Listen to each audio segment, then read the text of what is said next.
ሴቶችን የመቅበር የመግደል ፕሮሰስ እስከ ዛሬም ድረስ አለ። ፎርሙ የተለያየ አይነት ነው። እንደዚህ አይነት አስተሳሰብ እንዴት በእስልምና ስም ቴሌቪዥን ላይ ቀርባል? አባት ልጁን የገደለ ልጁ የዛን ጊዜ ተቀስቅሳ ትጠየቃለች። ወራዳ አሁን ይህን ነገር ልቀበለው ወይንስ ጉድጓድ ቆፍሬ አፈርምሼ ልቅበራት? ጭቆና አለ፣ በደል አለ፣ አረመኔነት አለ። ለዛ ዋጋ ይከፍላል እያለ ነው። ሴት ልጅ ተወልዳለች ተብሎ መነገር የሚገርም የሆነ ብስራት ነው። ፍትህ ፕሪንሲፕል ነው፣ መርህ ነው። ከስሜት ጋር የተቆራኘ አይደለም። ብሬን ወሽት ተደርጓል። ወንድ አያስፈልገኝም። ይሄ ረቂቅ የሆነውን ሰው አማና የሰጣት ላንቺ ነው። አላህ አማና የሰጠው ለሴት ነው። ሴትነት ይሄ ነው።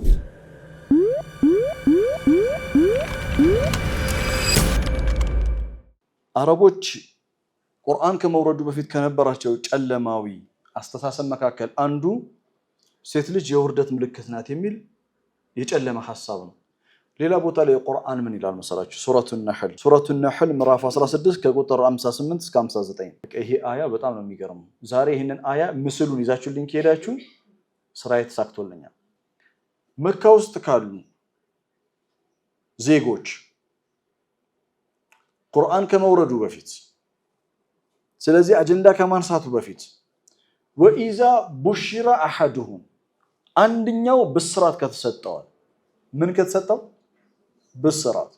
ወኢዛ ቡሽራ አሐዱሁም ቢልኡንሳ ሴት ልጅ ተወልድልሃለች ተብሎ ብስራት በተሰጠው ጊዜ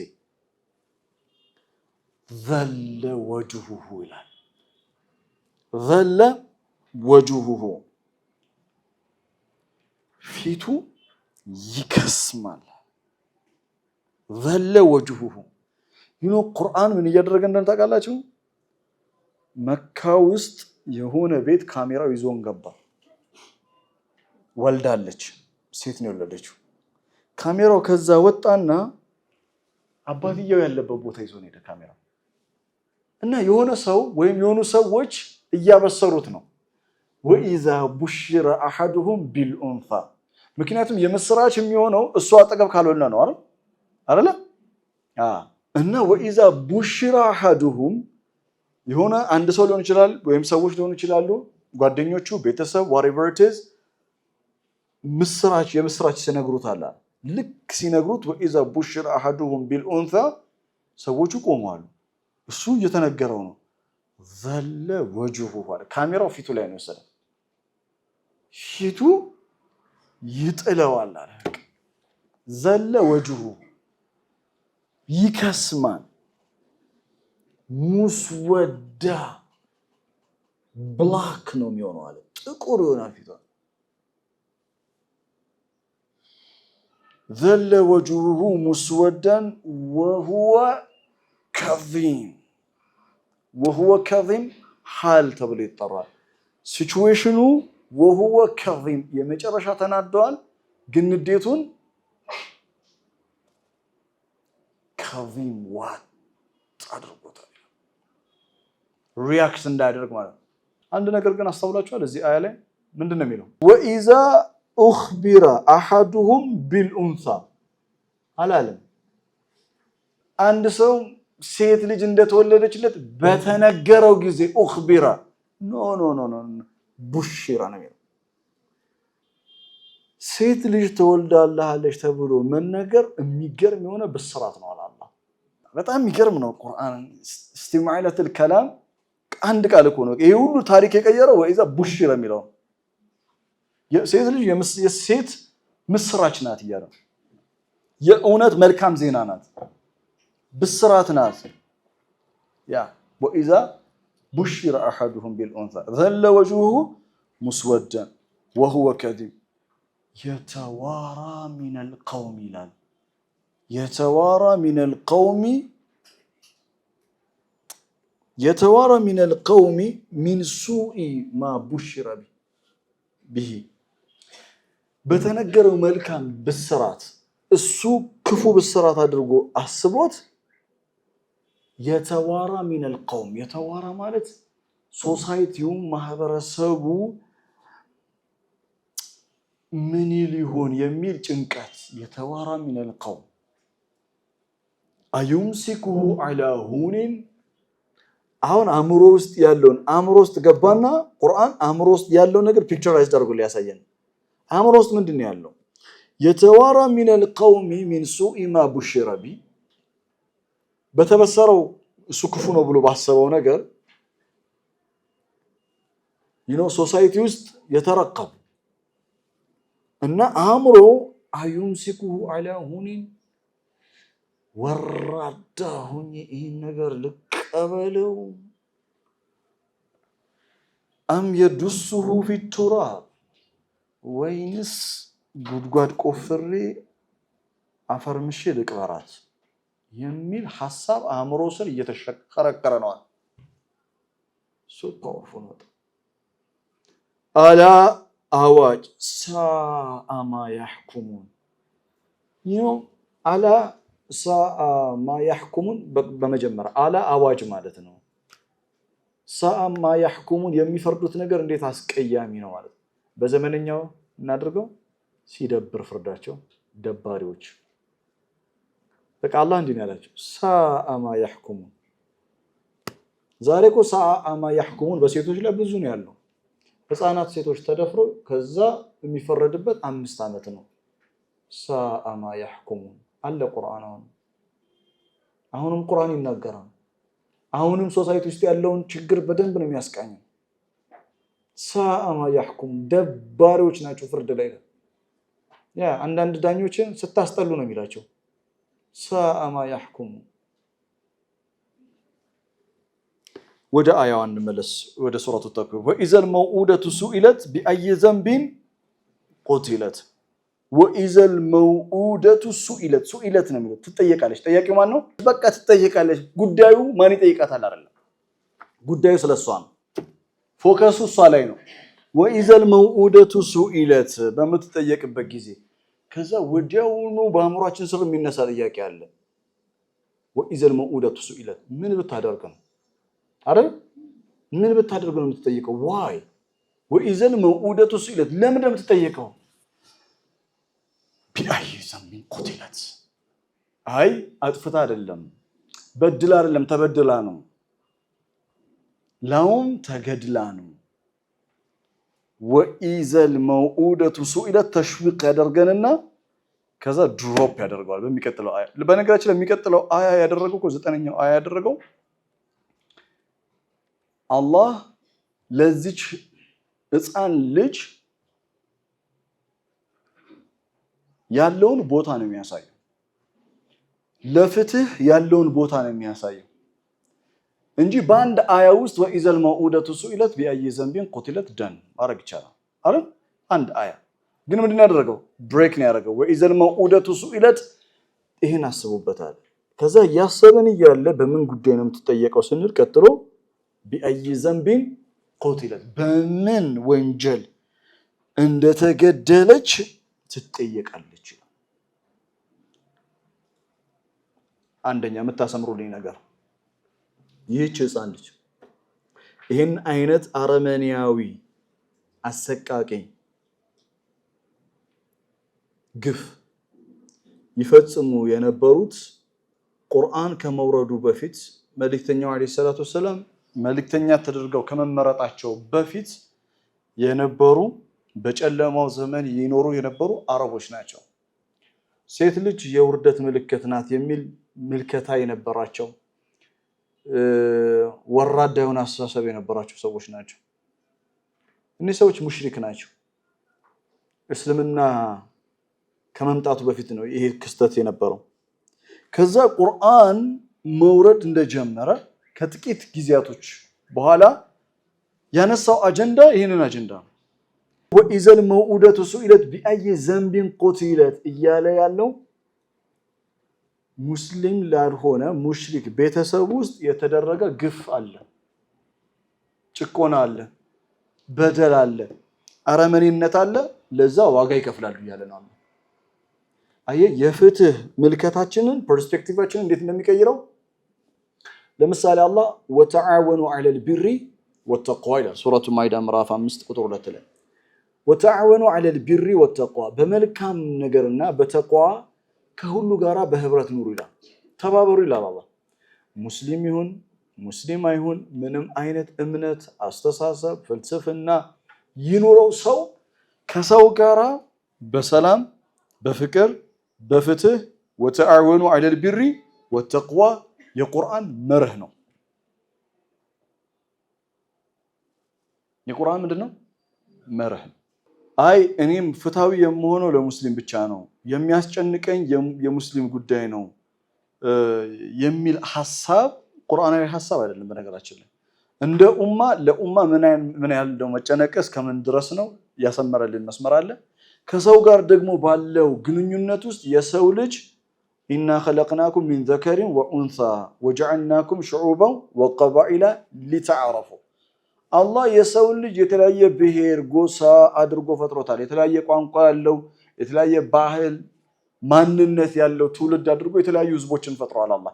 እነዚህ ሁሉ ህዝቦች የአላህ የስልጣኑ መገለጫ ናቸው፣ የአላህ የቁድራው መገለጫ ናቸው እና ከሁሉ ጋራ በሰላም በፍቅር እንድንኖር አላህ አዞናል። ከምንም በላይ ደግሞ ፍትሃዊ እንድንሆን። ምክንያቱም እኔ ፍትሃዊ ለመሆን አንተን መውደድ አይጠበቅብኝ። ፍትህ ፕሪንሲፕል ነው፣ መርህ ነው፣ ከስሜት ጋር የተቆራኘ አይደለም። ፍትህ መርህ ነው፣ ከፍቅር ጋር የተገናኘ አይደለም። አይሁድ ይሁን ሂንዱ፣ ቡዲዝም፣ ጥሩ የፈለጋችሁትን ሃይማኖት ሙስሊሞችንም ጨምሮ ተዓሱብ አለብን። ሁሉም ባይዝድ ነው። ክርስቲያኑ ለክርስትና ባይዝድ ነው፣ አይሁዱ ለአይሁድነት ባይዝድ ነው፣ ሙስሊሙ ለኢስላም ባይዝድ ነው፣ ቡዲዝሙም ልክ እንደዛ። ሁሉም ባይዝድ የሆነ አመለካከት ነው ያለው። ቁርአን ከእንደዚህ አይነት የታጨቀ ሳጥን ውስጥ እንድንወጣ ነው የሚፈልገው። ተፍኪር ኻርጅ ስንዱቅ ይባላል በአረበኛ። out of the box thinking out of the box ከሳጥኑ ውጪ ወተን እንድናስብ። ማንም ይሁን ማንም ዘሩ፣ ቀለሙ፣ ቋንቋው፣ ጾታ ሳይለይ ፍትህ ከሆነ ፍትህ ነው። አይ መስጂድ አብረን ነው የምንሰግደው እንዴት አድርጌ እሷ እኮ ሙስሊም ናት። وإذا الموءودة سئلت بأي ذنب قتلت ፍትህ ነው። ሙሽሪክ የሆነ አባት ልጁን የገደለ ልጁ የዛን ጊዜ ተቀስቅሳ ትጠየቃለች። ፍትህ justice is going to be applied no matter what። ዘር፣ ቀለም፣ ቋንቋ ምናምን አይታይም። ፍትህ መርህ ላይ የተመሰረተ ብቻ ነው፣ ማንነት ላይ የተመሰረተ እና ቁርአን ሙሽሪክ ለሆነ ቤተሰብ ውስጥ ለተፈጸመ ግፍ ምንድነው የሆነው? ጠበቃ ነው የሆነው። ፍትህ ድንበር የለውም። ፍትህ ዘር አያውቅም፣ ቋንቋ አያውቅም፣ ቀለም አያውቅም። ፍትህ ለሰው ልጆች ሁሉ ይገባል የሚለውን አየናል።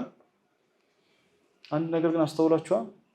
وإذا الموءودة سئلت بأي ذنب قتلت ፓሲቭ ቮይስ ነው ብለናል። ገዳዩ ማን እንደሆነ አይታወቅም። ገዳዩ ይታወቃል አይታወቅም? አሁን ድርጊቱ ፈጻሚ ማን እንደሆነ አልነገረንም። ያልነገረን ለምን እንደሆነ እኮ ልነግራችሁ ነው። ግን ማን እንደገደለ እናውቃለን። እናት ናት እንደገደለችው አይደለችም። የገደለ ማን ነው? አባታ። እንዲህ ለምን አይልም ታዲያ? وإذا الموءودة سئلت بأي ذنب قتلها أبوها አባቷ በምን ወንጀል እንደገደላት ትጠይቃለች። ለምን አይል? ለምንድን ነው ፓሲቭ ቮይስ የሚያደርገው? ቁቲለት የሚለው ነው። የሚገርማችሁ ነገር ይህንን አያ ብዙ ጊዜ ሳነበው ለጥያቄ ነው ያነሳሁት ለራሴ። ለምን አባቷ አይልም? የገደለው እኮ አባቷ ነው። ይህንን ከባድ ኢፍትሃዊ አረመኔያዊነትን እኮ ነው የተቃወመው አይደለ? እና وإذا الموءودة سئلت بأي ذنب قتلها أبوها ቢልኖሮ አው የገደላት አባቷ ነው። ቅድም አላየንም እንዴ? وإذا بشر أحدهم بالأنثى ظل وجهه مسودا وهو كظيم يتوارى من القوم من سوء ما بشر به أيمسكه على هون أم يدسه في التراب እዚህ ውስጥ ነበር የነበረው። እና አባቷ ለምን አይደለም? ምክንያቱም ማንኛውም አባት እዚህ ቦታ ላይ ሲደርስ ሲቀራ وإذا الموءودة سئلت بأي ذنب قتلها أبوها ሳይኮሎጂካሊ ነፍስየን ሁሉም አባት ፊል ያደርጋል። ሁሉም አባት መጥፎ ስሜት እንዳይሰማው ቆትይላታል። ማንን በምን ምክንያት እንደተገደለች ትጠየቃለች። አባቷ እንደገደላት የሚልስ እንዴ እስከ የውመል ቂያማ ድረስ አባቷ እንዴት እንደገደላት እያለ ልናነበው። ከዛ ለአባቶች የሚኖረን ቪው ምንድን ነው የሚሆነው? ምክንያቱም ብዙ ጊዜ ባነበብከው ቁጥር የሆነ ነገር አንተ አእምሮ ስር ምን መሆን አቅም አለው? ሴቭ የመሆን አቅም አለው። ሳይኮሎጂያችንን ስለንቦናችንን ሊጠብቅልን ብሎ ጀስት ቢአይ ዘንቢን ቆትይላታ። ክብር ለአባቶች ማለት ነው። አይገርምም? ሱብሃንአላህ በጣም የሚገርም ነው። እጅግ በጣም አባቱ አላለም ጀስት ወኢዘል መኡደቱ ሱኢለት ቢአይ ዘንቢን ቆትይለት ነው ያለው። ቆትይለት ብሎ ፓሲቭ ቮይስ ያደረገው አባቷ ብሎ ያልጠቀሰው ለአባቶች ምን እንዳይኖረን ነው? የተሳሳተ ግንዛቤ፣ የተሳሳተ ስለልቦናችን ውስጥ የሚቀመጥ ሐሳብ እንዳይኖር ሲያጸዳ ነው። ዛሬ በጣም የሚገርማችሁ ነገር ቢአይ ዘንቢን ቆትይለት የተለያየ አይነት ፎርም ይዞ ሴቶችን የመቅበር የመግደል ፕሮሰስ እስከ ዛሬም ድረስ አለ። አሁን እኔ እየተናገርኩ እናንተ እያደመጣችሁ ፎርሙ የተለያየ አይነት ነው። ይሄ ፎርም መጀመሪያ ከኛው ቤት እንጀምር። ገብታችኋል አይደል? እንደዚህ አይነት አስተሳሰብ እንዴት በእስልምና ስም ቴሌቪዥን ላይ ቀርባል? እንዴት በእስልምና ስም ሚዲያ ላይ ይሽከረከራል? አንድ ሰው የእስልምና ማዕረግ ስላለው ካሊድ ኡስታዝ ስለተባለ የሆነ ሰው ሼክ ስለተባለ የሆነ ሰው የሆነ ስም ስለተሰጠው ኤቭሪቲንግ የሚናገረው ነገር ትክክል ነው ማለት አይደለም። ዛሬ ሴቶችን በተለያየ አይነት ፎርም የመግደል ስርዓት እኛው ቤት ውስጥ በደንብ ነው ያለው። የሴት ልጅ ስለልቦና የመግደል አትችልም፣ የሴት ድርሻዋ ይሄ ብቻ ነው፣ ከዚህ የዘለለ ነገር ማድረግ አትችልም የሚል የወደቀ ሐሳብ ሴትነት ምን እንደሆነ ታውቃላችሁ? እኔ ሴቶችን እናንተን ለማሞቅ ብዬ አይደለም ነግራችሁ፣ አላህ ያለውን እውነታ ነው። ሴትነት ምን እንደሆነ ታውቃላችሁ? ሴትነት ማለት በእኔ መረዳት አላህ የሰውን ልጅ እዚህ ምድር ላይ ያስገኘበትን ዓላማ ነግሮናል። ወማ ኸለቅቱል ጅነ ወልኢንሳ ኢላ ሊያዕቡዱን ያለው ዛሪያት ምዕራፍ 51 ቁጥር 56 ጅኖችንም ሰዎችንም አልፈጠርኳቸውም እኔም በብቸኝነት ሊገዙኝ ነው እንጂ አላህን ለመገዛት የተፈጠረ ፍጡር ነው ሰው። ከዛ ወይስ ቃለ ረቡከ ሊልመላኢከቲ ኢኒ ጃኢሉን ፊል አርዲ ኸሊፋ ተደርጎ የተመረጠ ነው የሰው ልጅ። የሰው ልጅ አላህ ለፈጠረው ፐርፐዝ ዓላማ እንዲውል የመጀመሪያ ሚና የምትጫወተው ሴት ናት። ሴትነት ማለት የሰውን ልጅ አላህ ለፈለገው ዓላማ የምታዘጋጅ ፍጡር ናት። ሁሉም ነቢያትና መልእክተኞች በሷ ሆድ ውስጥ ነው የነበሩት። ከሷ ሆድ ነው አልፈው የመጡት። በታሪክ የምታውቃቸው ጀግና የሆኑ ሰዎች በአጠቃላይ አስደናቂ ስብዕና ያላቸው ወንዶች በአጠቃላይ የመጡት በሷ በር በኩል እና የተሸከመቻቸው እሷ ናት። አላህ ትልቅ አማናው ምን እንደሆነ ታውቃላችሁ? ሰው አላህ ከሁሉ እዚህ ሱረቱል ተክዊር ላይ ሸምስ ሰቱከወራል ኢዘ ሸምሱ ኩብረት ወኢዘ ኑጁም ከደረት ወኢዘ ጅባል ሱይረት። መጨረሻ ላይ ግን ምንድን ያለው? አሊመት ነፍሱን ማህደረት። ሰው ነው ጉዳዩ፣ ሰው ነው ታርጌቱ፣ ሰው ነው። ሁሉ ነገር ምን ይሆናል? is going to be destroyed። ሁሉን ፍጥረት ማሲቭ ክሬሽን የሆኑት ይጠፋሉ፣ ግን ባቂ የሆነው የሚቆየው የሰው ልጅ መልካም ስራ ነው። ሰው የተባለው ፍጡር ሰው ረቂቅ ነው ማለት ነው። ይሄ ረቂቅ የሆነውን ሰው አማና የሰጣት ላንቺ ነው። አላህ አማና የሰጠው ለሴት ነው። ሴትነት ይሄ ነው። ከዚህ በለጠ ትልቅ ዴፊኒሽን ትሰጡኛላችሁ ብዬ አላስብም። የአላህን አማና አንድ እርጉዝ ሴት ስታዩ በውስጧ ያለው የአላህ ፍጡር ነው። አማና ሰጥቷታል። አምኗታል እኮ አይገርም? አምኗታል። በጣም ከባድ ነገር ነው ልጅ ማሳደግ። እጅግ በጣም ውብ ነገር ነው ልጅ ማሳደግ። የእውነት ወንዶች እስቲ ያገባቸው ወንዶች እዚህ ያገባቸው እሺ በቃ ላይፍ ኤክስፒሪየንስ እንዲሆናችሁ ጊዜ ሲኖራችሁ ማለት ቤት በመተውንበት ጊዜ ከሥራ ውጪ በመተውንበት ጊዜ ታይም መድባችሁ ጩጮቹ ጋር እስቲ አሳልፉ። የምታገኙት የመጀመሪያ ነገር ትዕግስት። በቃ አንተ ስም ማለት ያው ሰብሩ ነው የሚሆነው። ስም በደንብ ትዕግስት ያስተምሯል እና ጥሩ ነው፣ ሞክሩት። ከዛ የሴቶቹን እንትን በደንብ አንደርስታንድ ታደርጋለህ። ለማንኛውም ለማለት የፈለኩት ነገር ምንድነው? በጣም ከባድ ነገር ነው ህፃን ልጅ ማሳደግ። ያንን አማና የሰጣት አላህ ለሴት ልጅ ነው። አማናውን እኮ እንደምትወጣ ስለሚያውቅ አማናውን መጠበቅ ትችላለች። ይሄን ያህል አላህ ሴት ልጅ ያምንባታል። እሺ ወኢዘል መውኡደቱ ሱኢለት ቢአይ ዘንቢን ቁትለት ብዙ ፎርም አለው ብለናል። ሴቶችን በየትኛውም አይነት አመለካከት ስለ ልቦናቸውን አመለካከታቸውን አቅማቸውን ለመቅበር እና ለመግዛት እነሱን ለመግዛት የሚደረግ ሙከራ በሙሉ ይሄን አይነት ፎርም አለው። ግልጽ ነኝ? ሶ ፓወርፉል ነው። ሌላው አባቷ በገደላ ስለ አባቷ አላነሳም። ቢአይ ዘንቢን ቁትለት ነው ያለው። ብዙ ዲቴል እዚህ ውስጥ አልገባበትም፣ ነካ አድርጌላችሁም አልፈው። ነገር ግን ዛሬ በጣም ባለንበት ዘመን ከሚሰሩ ትልቅ ስራዎች መካከል እናንተም ነቅታችሁ እንድታስተውሉት የምፈልገው ነገር ወንዶች በጣም እንዲጠሉ እየተደረገ ያለበት ዘመን ነው። አላህ ለአባት መጥፎ ምልከታ እንዳይኖር፣ ምክንያቱም ሁሉም አባት እንዳይደለም ቢአይ ዘንቢን ቁትለት ነው ያለው እንጂ አባቱ ቢአይ ዘንቢን ቀተለሃ አቡሃ አላለም። አባቷ በምን ምክንያት እንደገደላት ትጠይቃለች አላለም። ጀስት ቁትለት ነው ያለው። ለምን አባትን በክፉ የመሳል ሐሳብ ከስነ ልቦናችን ምን ሲያደርገው ሲያወጣው። ግን ዛሬ ሴቶች ሶሻል ሚዲያውን በደንብ አይታችሁት ከሆነ በጣም ትልቅ ዘመቻ ነበር ወንዶች ላይ እና በጣም አደገኛ ነው። ሴት ልጅ አባቷን እንዳታምነው፣ ባሏን እንዳታምነው፣ ወንድሞቿን እንዳታምን፣ አህጎቶቿን እንዳታምን እየተደረገ ነው። አውቃለሁ። ሁሉም አባት ሳሊህ ነው ማለት አይደለም። ሁሉም ወንድም አሪፍ ነው ማለት አይደለም። ዩሱፍን እኮ ኦልሞስት እኮ ወስደው እኮ ገለውታል ብላችሁ አስቡት። ወንድሞች እኮ ናቸው። ለአሁን 10 ወንድም እንዴት በአንድ ኦን ዘ ሴም ፔጅ ይሆናል?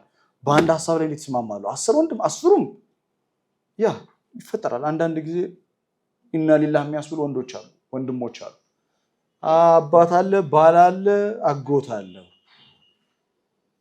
አላህ በምን ቀን ነው ከነዚህ ሰዎች ጋር ቤተሰብ ያረገኝ ዘመድ ያደረገኝ የሚያስብሉ ሰዎች አሉ። ሐቅ ነው። ነገር ግን ዓለም ሁሉ ጊዜ ክፉ ናት። ወንዶች ሁሌ ክፉ ናቸው። ይሄ እኮ በነገራችን ላይ ጀነራላይዜሽን፣ በጣም ቁርአን የሚቃወመው ጀነራላይዜሽን። ወንዶች እንዲህ ናቸው፣ ሴቶች ሐውላ ወላ ቁወት ሴቶች እንዲህ ናቸው። በነገራችን ላይ ወንዶች ተመሳሳይ የሆነ ጸባይ አላቸው፣ ሴቶች ተመሳሳይ የሆነ ጸባይ አላቸው። ያ ማለት ግን ጀነራላይዝድ ማድረግ እንችላለን ፈቃድ አለን ማለት ግን አይደለም። ምክንያቱም አላህ እያንዳንዷን ሴት የራሱ ልዩ የሆነ ታምር አድርጓታል። እያንዳንዱን ወንድ የራሱ የሆነ ልዩ ታምር አድርጓታል። አያ ሚን አያት ይላል። ከአንድ እናት ወጥተን የተለያየን ነው። ራይት? በደንብ የተለያየን ነው። ቁርአን ምን ይላል መሰላችሁ?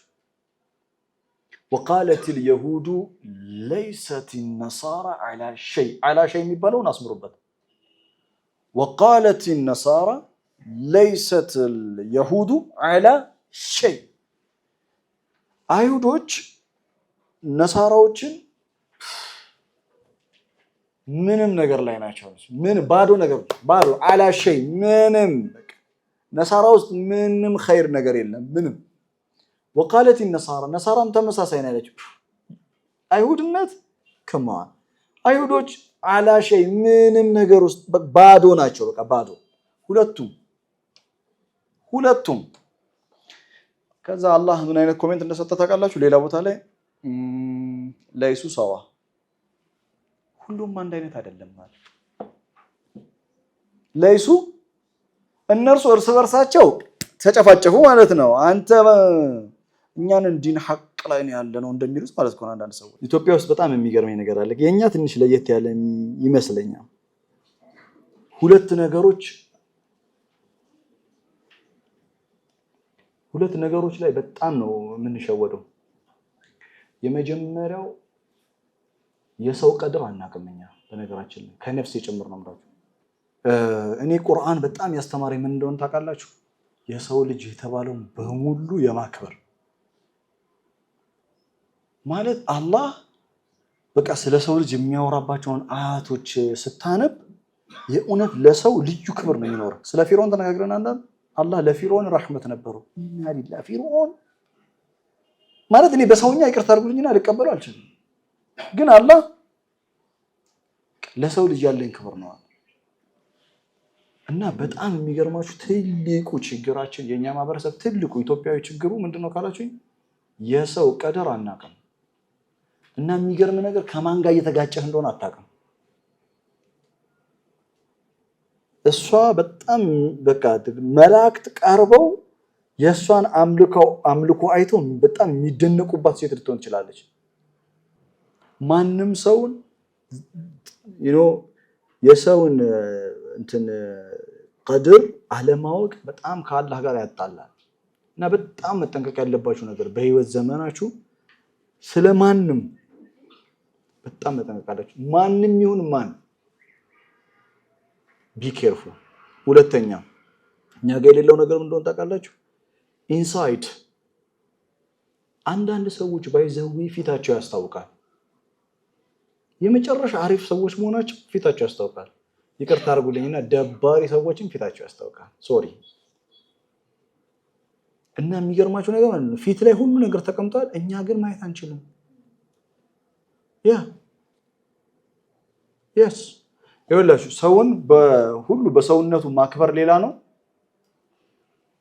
ደባሪ ሰው ከሆነ እኔ እንትን የማፈግፈግ ስትራቴጂ የሚባልልኝ እሱ ነው የምጠቀመው እና ለማንኛውም ወደ እንትናችን ስንመለስ ወደ ትምህርታችን ስንመለስ ወኢዘል መኡደቱ ሱለት ቢአይ ዘንቢን ቁትለት በጣም ወንዶች እየተጠሉ እየተገፉ እንዲሄዱና መጨረሻ ላይ ሴት ልጅ ብቻዋን እንድትቀር ማድረግ ከልጆቿ ጋር ብቻዋን እንድትቀር ማድረግ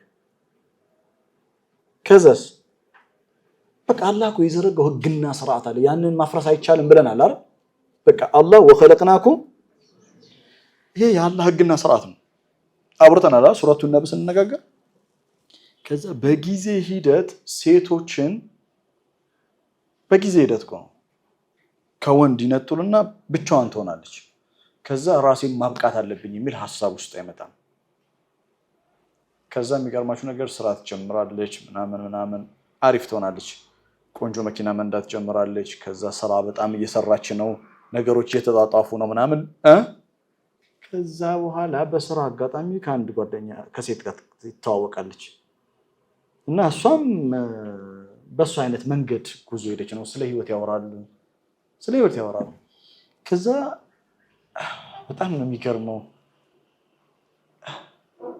ሰው መገጣጠሙ ይገርማል የኔ አይነት ሐሳብ ነው ያለሽ ይባባላል እኔን ትመስኛለሽ ሻይ ቡና ይላሉ ምናምን ከዛ መጀመሪያ በሐሳብ ነው የሚገናኙት በፊክራ ይገናኛሉ ከዛ በጣም የሚገርማችሁ ነገር ግን መጨረሻ ላይ ግን ሌላ ነገር ውስጥ ነው የሚገቡት ከተማችን ውስጥ በጣም ብዙ ነው ያለው እንደዚህ አይነት ነገር በጣም ብዙ ነው ያለው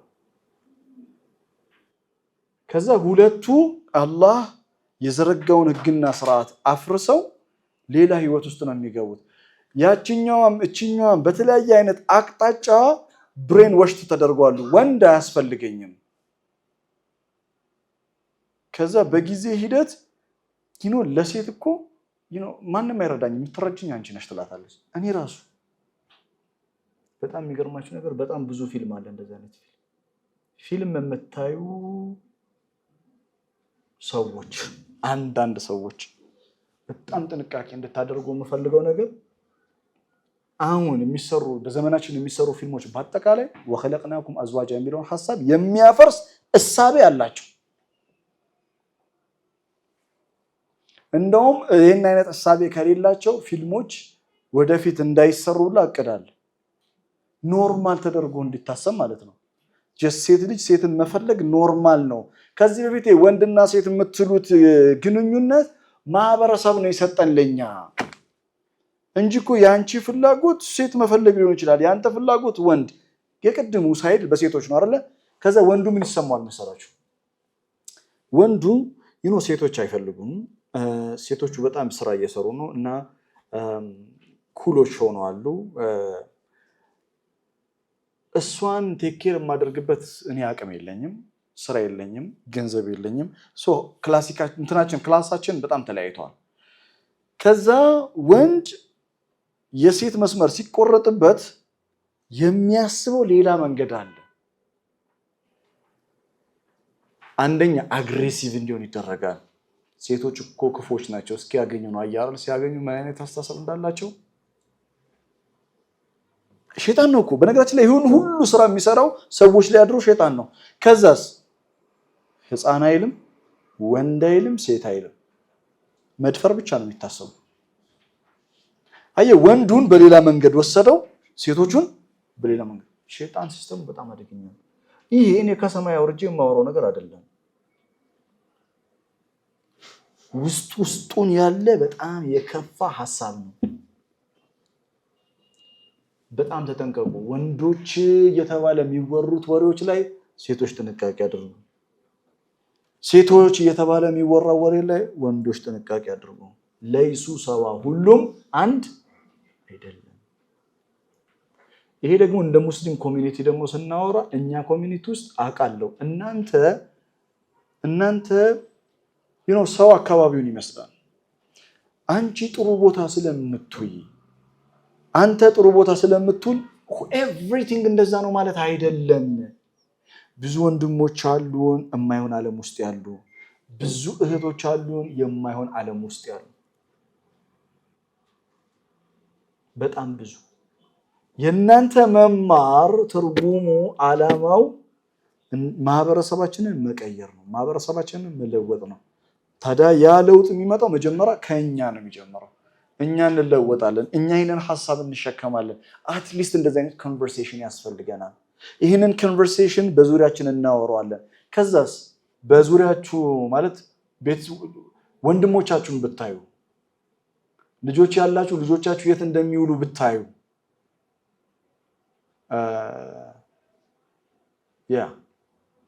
ብዙ ማናቃቸው ነገሮች አሉ። በተለይ ደግሞ ሶሻል ሚዲያው የፈጠረው በጣም ብዙ አደጋ ነገሮች አሉ። እና ለማለት የፈለኩት ወኢዘል መውኡደቱ ሱኢለት ቢአይ ዘንቢን ቁቲለት ብዙ አይነት ምን አለው ፎርም አለው። በጣም ጥንቃቄ ያስፈልጋል። አንዳንድ ጊዜ ከተፍሲር ወጣ ብዬ እንደዚህ አይነት ሐሳቦችን ማስቃኛችሁ በዙሪያችሁ ያለውን ሶሳይቲ በደንብ ማየት እንድትችሉና ምን እንዲኖራን ነው።